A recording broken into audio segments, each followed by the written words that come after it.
Selamat malam teman-teman. Perkenalkan nama saya Christophorus Novinaris Agung. Di sini saya akan menjelaskan tentang bagian-bagian dari komputer beserta fungsinya. Jangan lupa like, comment, dan subscribe. Tanpa berlama-lama, berikut ini adalah bagian komputer beserta fungsi dan penjelasannya. 1. Casing komputer. Casing komputer atau case adalah bagian yang menjadi rumah bagi sebagian besar komponen komputer. Kedua adalah power supply.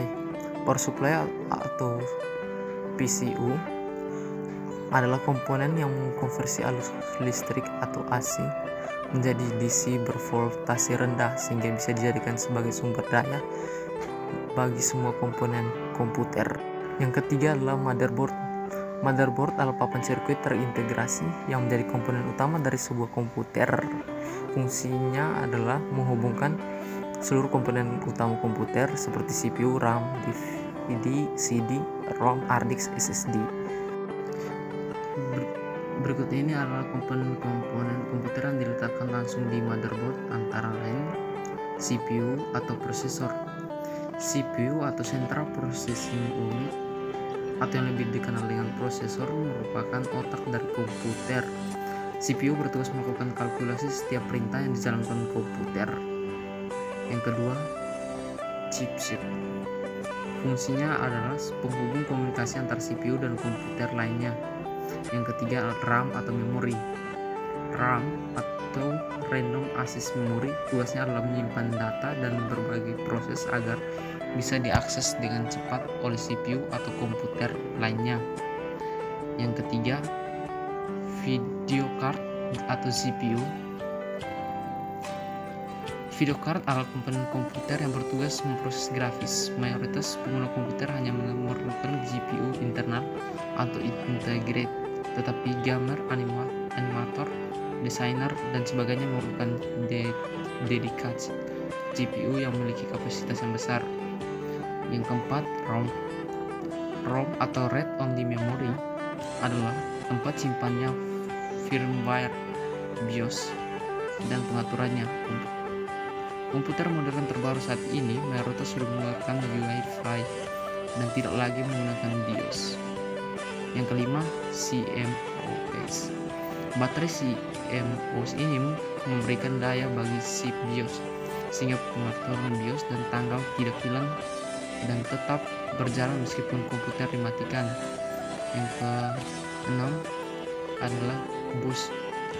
Ini adalah slot yang bisa menghubungkan berbagai card seperti external graphic card dan sound card ke motherboard.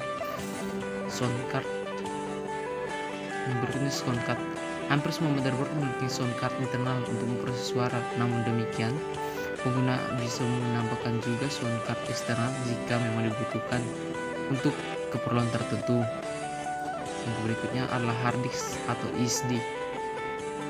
Hard disk adalah media penyimpanan yang bisa digunakan untuk menyimpan data, termasuk juga sistem operasi. Selain HDD, hard disk drive konvensional, saat ini SSD atau solid state drive juga sudah populer digunakan, terutama di laptop, notebook, atau PC portable lainnya. Yang berikut, optical driver atau CD. Meskipun masih populer dan banyaknya digunakan CD atau DVD RAM, sudah semakin jarang ditemui di komputer modern, khususnya PC portable seperti laptop dan netbook. Optical driver seperti ini, CD atau DVD-ROM, berfungsi membaca menulis data ke optical disk seperti CD dan DVD. Yang berikutnya, yang ketiga, keyboard. Keyboard berfungsi sebagai input untuk berkomunikasi dengan komputer. Praktisnya kamu bisa mengetik dan memasukkan berbagai data. Berikutnya adalah mouse.